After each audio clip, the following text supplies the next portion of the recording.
Hello and welcome to another edition of In Conversation with Steve Quartermain. And today I'm delighted to welcome as my guest Andy von Bradsky. Hi, Andy. Ah, Thank you very much for inviting me, and I look forward to the conversation. Fire away. Good, thanks, Andy. And as I think people that have been will watch these will notice that my hair will vary depending on where I am in lockdown, and this is one of those I'm in need of a lockdown haircut.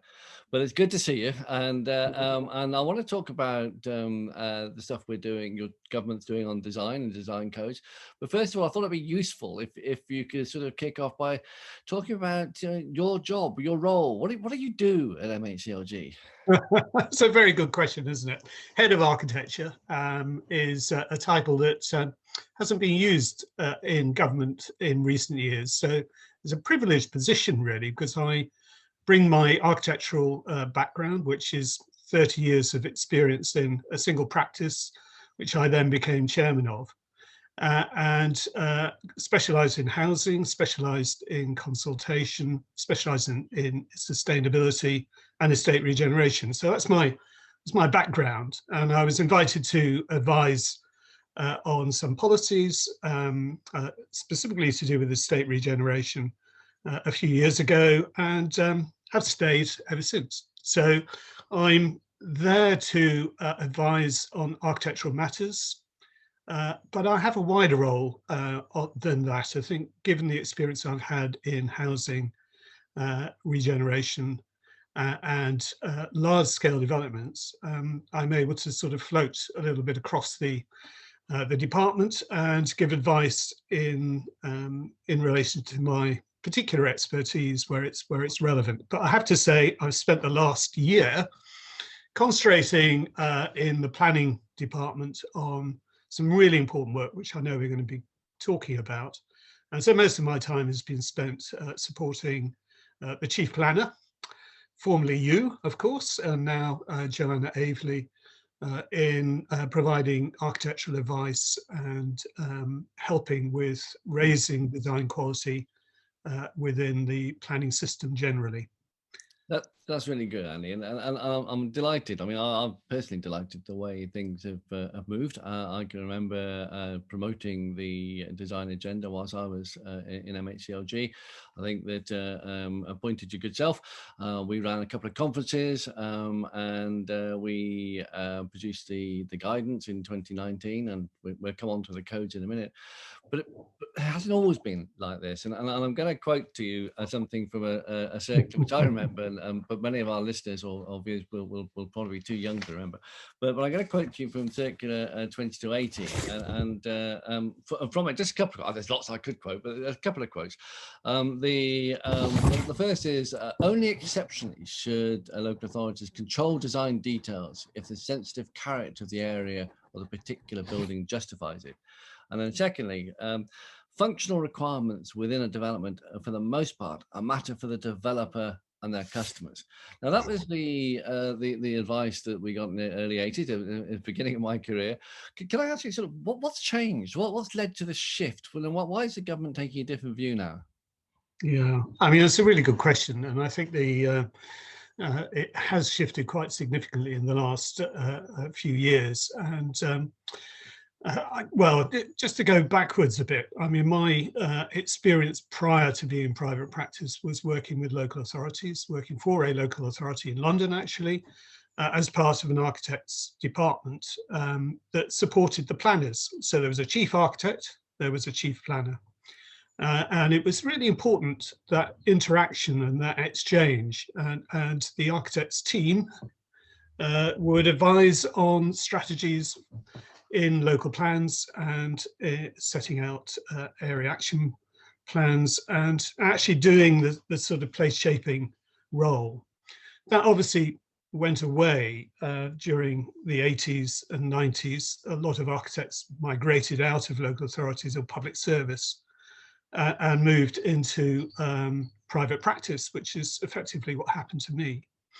I think you're seeing a real shift now away from the focus entirely on the private sector to local authorities actually requiring the placemaking, the place shaping aspect being brought back into their departments rather than relying on the private sector.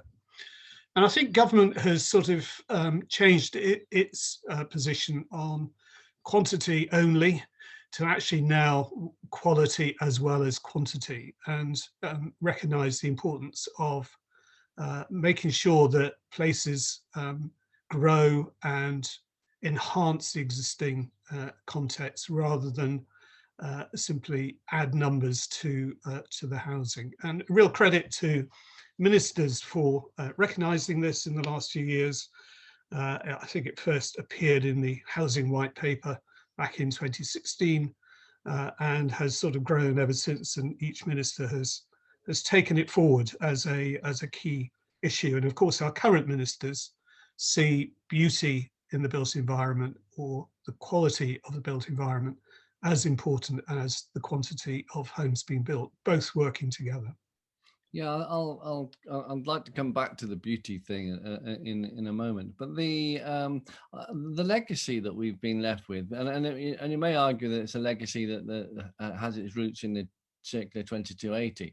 I mean, do you think that some of the monoculture of developments we've seen, that the Building Better, Building Beautiful Commission highlighted and saying that we're not building good enough, has that resulted from the previous approach to development, and is this like a turning point in our thinking?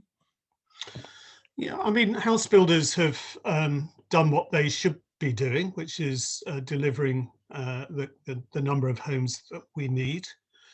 You could argue that it's probably led to a sort of almost a monotony of character across the country in many developments. You see the same type of development in Darlington as you might do in Dartmouth, and it's completely sort of homogenized in many ways, and often quite depressing when you go around the country and you see places with real character being watered down by the addition of standardized house types. Now, that isn't necessarily the fault of house builders. It's a systemic issue that needs to be addressed.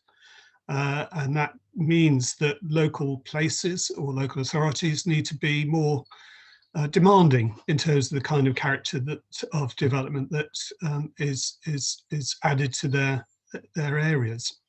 So I think the approach that we're taking is looking at how the planning system can strengthen its requirements for design, and hence all the announcements that were made on 30th of January, which really took account very much of the Building Better, Building Beautiful Commission, which made some very stinging requirements and some important recommendations that ministers have heeded. Let me go back to the thing you just said then, which is about the need to reflect the local vernacular, the local character of place, and the like. And let me ask you a bit about how you think the guidance and the codes, which are now being produced, are going to work. I think that politically there was a view, part of the view was about if you could show to communities that if you needed to build 300,000 houses a year, they were going to be of high quality. There would be greater acceptance of the fact that the great places were going to be made, and there'd be less fear of development, and trying to say, produce the idea that development can be a good thing. But clearly, you've got a code, and it's a national code and national guidance. How do you think these are going to work up and down the country? How do you get that sort of local take on it? I'm glad you mentioned about the importance of communities, maybe something I should have sort of emphasized much more. Communities often reject development because of that homogenized approach and the lack of character to places, as well as other things. So it's not just about design, it's about a whole range of things that lead to communities objecting to development.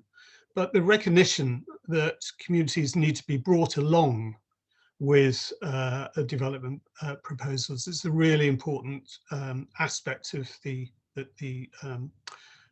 coding work, and the importance of design within the NPPF. So how do communities engage much more proactively is a real aspect. So I'm glad you raised that. On the issue about design coding, the National Model Design Code sounds like a code. It's actually not that. It's a process, and it's a process map for how to develop design codes locally and applied to local circumstances.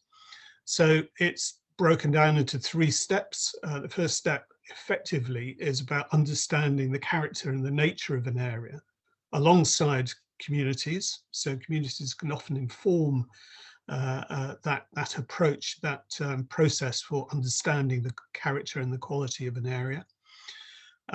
Cataloguing that and making coding a plan, and then adding the detail to the guidance, which relates very specifically to local circumstances. So local design codes are really local in the sense that they need to reflect the ambition of the community, the ambition of local politicians, and the importance, I suppose, of adding character to an area. So development needs to, or design codes need to include within them the requirements that add to the local character. And I don't think that that necessarily means that you replicate what's there. It's not all about just replicating vernacular that might be in an area.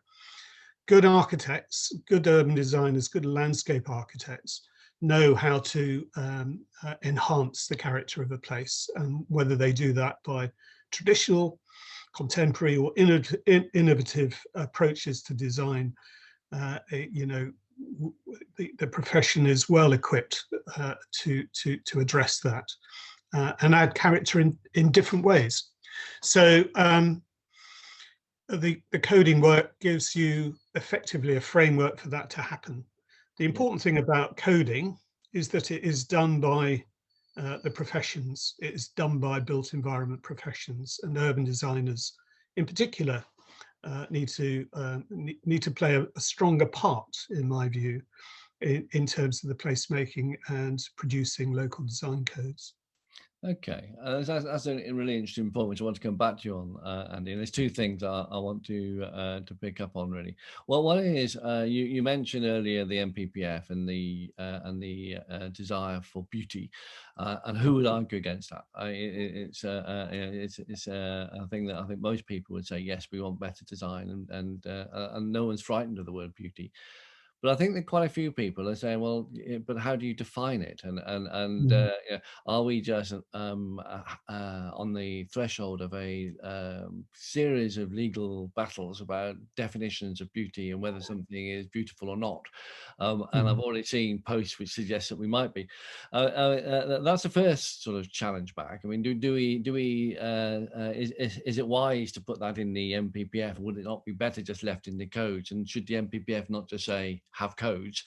The second thing is, I accept that there needs to be some technical expertise brought to fore, but I do still want to challenge the view that originally the government was very clear on the fact that these were local codes and that they certainly enabled planning. There was roles for communities to shape the coding of it. Now, not all these people are going to be experts or technically adept, but they might want to know what they think their place should look like. So how do we balance those 2? First of all, the beauty. Second thing, the expertise. Okay, so on the beauty thing, we've been very clear in the guidance that we've issued. Firstly, the one done under your tenure, the National Design Guide, is a specific document that sets out the definition effectively for what we mean by well-designed places. Breaks it down into 10 characteristics which embrace all the issues that make up for what makes a place attractive, beautiful, you might say, and well designed. So those principles are embedded. The National Model Design Code and the guidance notes that sit with that take it a bit further. So each of those 10 characteristics are sort of opened up in terms of how you might apply those principles in practice and what the key guiding requirements might be. And the guidance notes that sit behind that are really useful set of notes that can be used effectively to inform design codes, but also to inform planning decision making regarding design. Beauty is an emotive word that has had its reactions from the profession, because there is, I suppose, a degree of subjectivity associated with the word. Whereas I think you can, through the work that we've done, demonstrate how you can define what good design is. And the documents which are out with consultation at the moment, so there might be ways in which we can add, enhance or strengthen that, provide that evidence. In terms of the application of the professions, I think I have to sort of give credit to formal work that's been done on neighbourhood planning, because you might actually say that neighbourhood planning as a process is effectively a forerunner to design coding, in the sense that you get communities engaged, you get the right kind of consultation processes that happen that ensure that communities are properly embraced and engaged in that process. It does mean that it requires some skill in terms of how you engage. It requires some skill in interpreting and understanding what communities want and how they articulate their requirements in verbally, and then how that's translated into actual design. That requires a skill. So effectively, design coding is no different to that. It's just writ larger, and it becomes a sort of an important as important to the product as the process. So you need to make sure you get that process right, and that requires skill, and that requires resources and investment of time. So, well, I'm going to come back to I'm going to come back to resources in a minute, Andy, but the time thing I want to pick up on really, which is I'm sure lots of communities will relish the opportunity to step up and rise to this challenge. But there's a question of timing. One of the things that I want to try and correlate is the government's ambition to get plans in place more quickly, which again is a laudable ambition, and in the white paper, the suggestion that this can be done in 30 months. Now, I know from my own experience that when you engage with communities, start talking to people, it takes time. It takes time to engage. I mean, even in a digital world, when you're doing things, you're not trying to book dusty village halls, and you might be doing that as well. But you're trying to talk to people, you're trying to engage people, and that's going to take time, and it's going to take time to get these codes into practice. And I suppose my question is, how does this sit alongside the timeline that people expect the codes and the which can be done at different layers, can't they? Different tiers. You can have a site by site, or you can have the zone area codes. How are we going to try and make sure that the timing of that works with the production of the plan? Because in the white paper, the idea is by the time the plan hits the fan and you finish the plan, that there should be sites in it with the codes in it already, and with the rules that would say this is how this site should be developed. And I'm just thinking about that timing. Is that going to work? Yeah, well, I think everybody assumes that design coding is a complex product and takes a long time to develop. In the right hands, it doesn't take as long as it needs, as people might assume, and we've made it clear within the National Model Design Code just what is required to be in a code, and it doesn't need to add huge amounts of detail, but it does need to be quite specific and quite precise in terms of heights, built form, street pattern, and those sort of principal issues, but it doesn't need to have all the detail added into it. It is effectively a parameter plan. So the work that we've done has sort of suggested that as long as you get some of these metrics right, the yes, no's, the quantities, the numbers that go into a plan, that can be done reasonably quickly. It doesn't need to take an enormous amount of time. I completely take the point about the consultation process, and I think we need to have some innovative approaches to how we communicate with communities, how we engage younger people, older people. So digital platforms, three-dimensional viewing online, a sort of stakeholder a digital platform. You know, those are the sort of innovations that I think we need to see more of. And that effectively is why we're doing the piloting at the moment. So just a word about the pilots for the code. We do anticipate testing the work that we've done through this piloting approach. So we'll be able to find out more about all of this innovation, if you like, in plan making through operating pilots, and the timescales can be measured through that over the next few months. Okay, but I suppose by the time you run the pilots, will that be? You may not be able to comment on this, but by the time you run the pilots, will that then inform what might then go into any subsequent changes should the government proceed with them in the white paper, or is it too early to say? Yeah, it's an opportunity to understand what the role of design codes might be in a reform system. There's no question that we will be learning from that. The programme for the testing, which is 10 local authorities being appointed very soon, will conclude by autumn. So we expect over the next few months, and certainly before summer, to actually have some idea of whether we think the coding work is practical in its application, whether it applies in all places. You know, does it apply equally in a rural context, or as it does in an urban extension, as it does in an urban context? So they're things that we have to learn yet. We haven't suggested that we've got all the answers at the moment. Well, given, as you know, that I've been a great supporter of the agenda in the past, it's a great ambition. But you mentioned earlier about, you know, those halcyon days when you used to have a chief planner and a chief architect and the like in local government, and you also quite rightly said that they don't always exist now.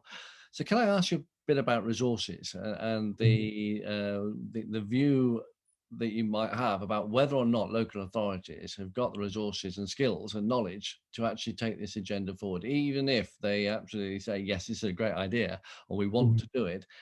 Can they do it if they haven't got the resources?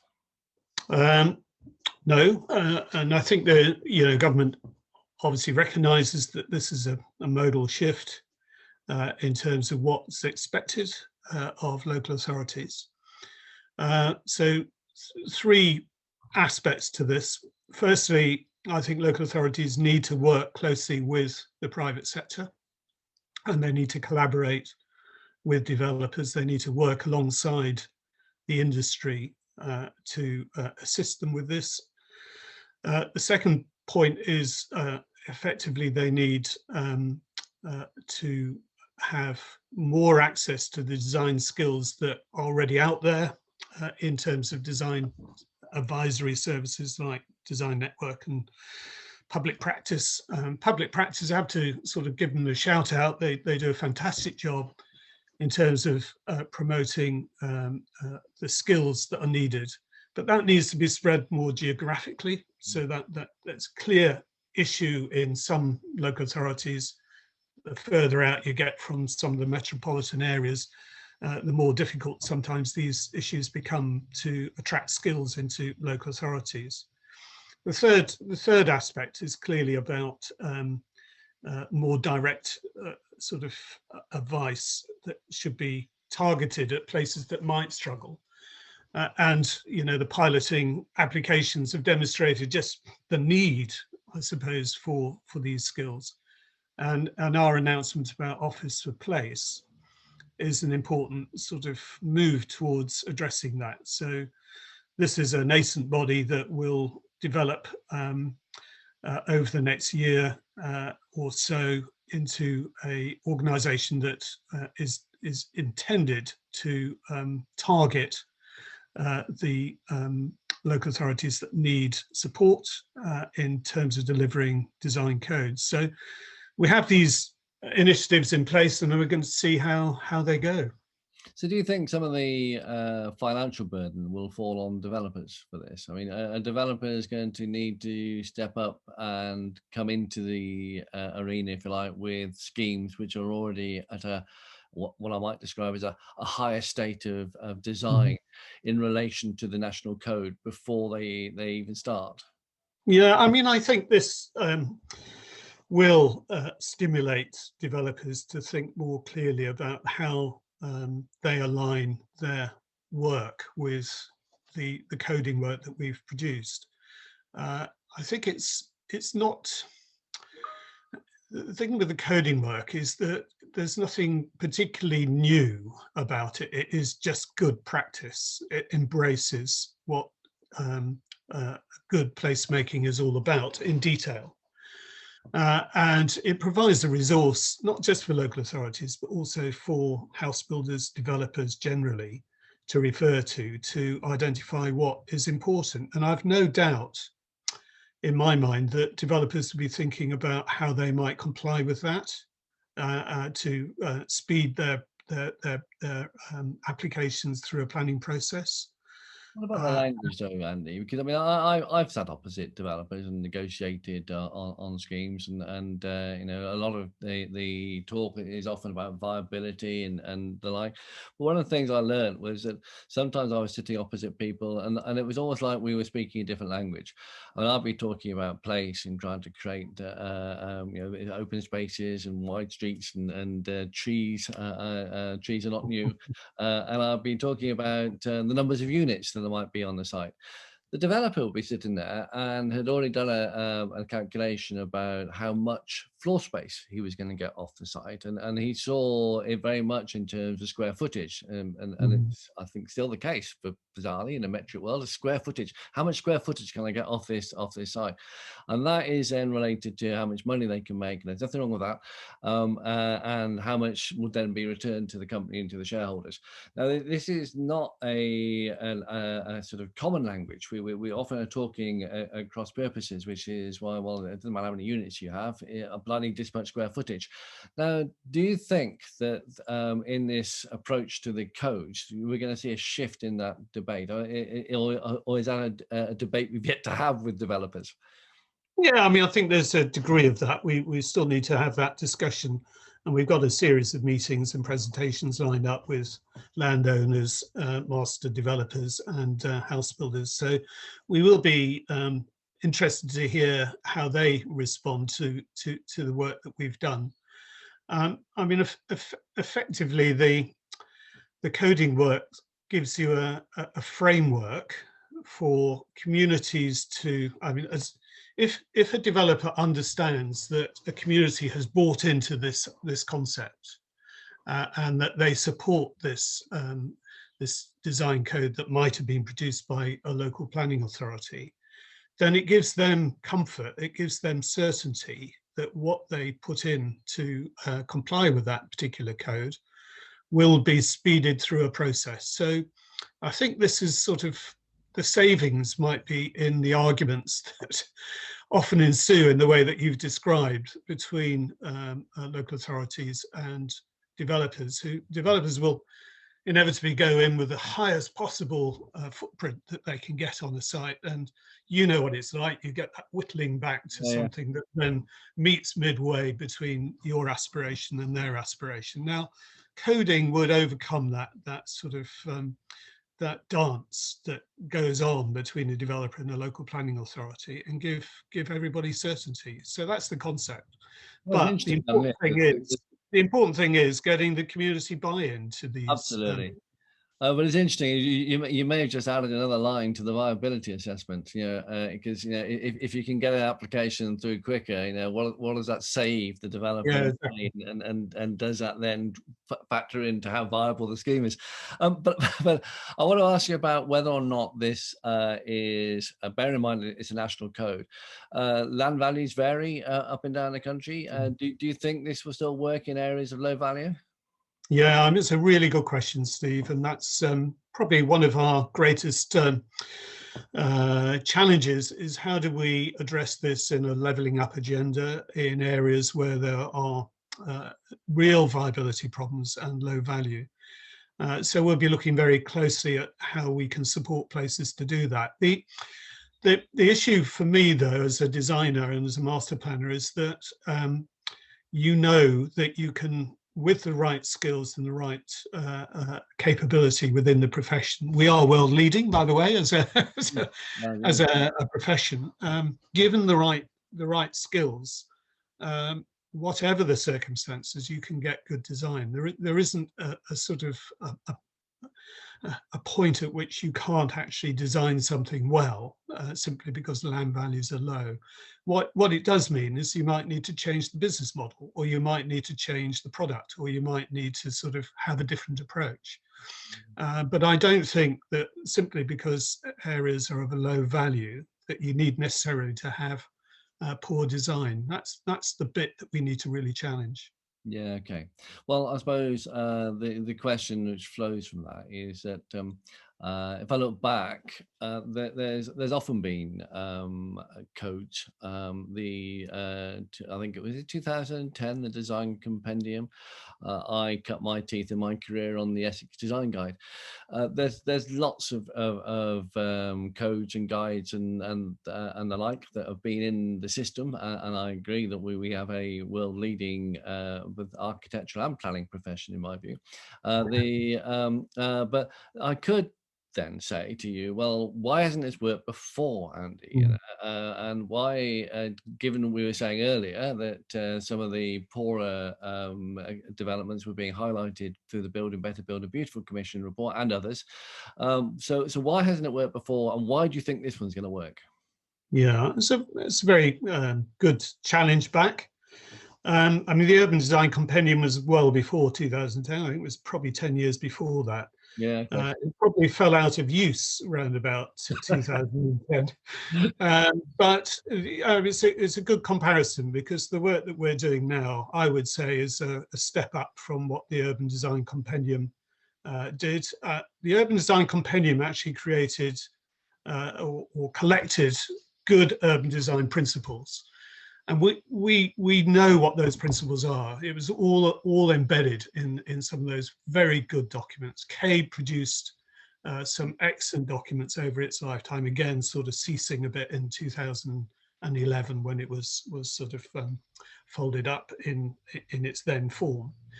But there's a whole library of information and good design guidance. What this set of documents does, though, and I think it is groundbreaking, it actually sets out what principles should be, but also how you apply those principles in practice. So it gives some very, very specific sort of solutions to some of addressing those principles, some specific metrics and some specific diagrams that support that. So it's a toolkit in a way that the Urban Design Compendium was probably more of a sort of manual of good design. This is a toolkit of actual useful information that it demonstrates how you move from principle to practice. Yeah. Okay. Well, let's hope, because I think that many people would join me in saying we stand ready to try and make this work, and we all want to see better results. I can't talk to you and not mention permitted development rights in this in this content. I mean, I attended the launch, and I was watching the Q&A box whilst the launch was taking place, and there were questions in there about, well, this is great, and anything that comes through the planning system is going to have this influence, either in the local plans or through applications being determined in accordance with the national code or the local code. What about the permitted development rights that the government is allowing more building up? It's allowing changes of use of office to residential. There's the consultation which is finished now about the Class E to residential. How do we ensure that through the permitted development rights, the standards and design ambition that we have elsewhere is still applied. Yeah, it's often cited as a tension. Yeah, it is. So understand that. Permitted development rights are a mechanism for making sure that quantity is delivered, and you have to acknowledge that permitted development has led to an increase in supply, and that's obviously really important. The issues around permitted development are about quality, and the quality that we get from permitted development is often challenged. But I think government's moved quite a bit on this recently. The introduction of space standards for all permitted development, lighting in all homes. My goodness, you know, why did we need to legislate for that or make that a requirement? And then, of course, the prior design approval process for much of permitted development right is still an option for local authorities. So I think it's making sure that the standards of permitted development are adequate and appropriate. So bringing into play more standards for permitted development, as government has done, is the right way to go. Yeah, well, I've always said, and when people have talked about PD being sort of deregulatory, they need to remember this is the government granting plan permission, and so I think there's quite a strong argument that if it's going to have an ambition that through local plans and through local planning authorities they approve schemes which are of a high quality design, then the government can do the same through approving its PD rights and trying to set the bar high through its own approach. So let's hope that through the consultation process that happens. Okay.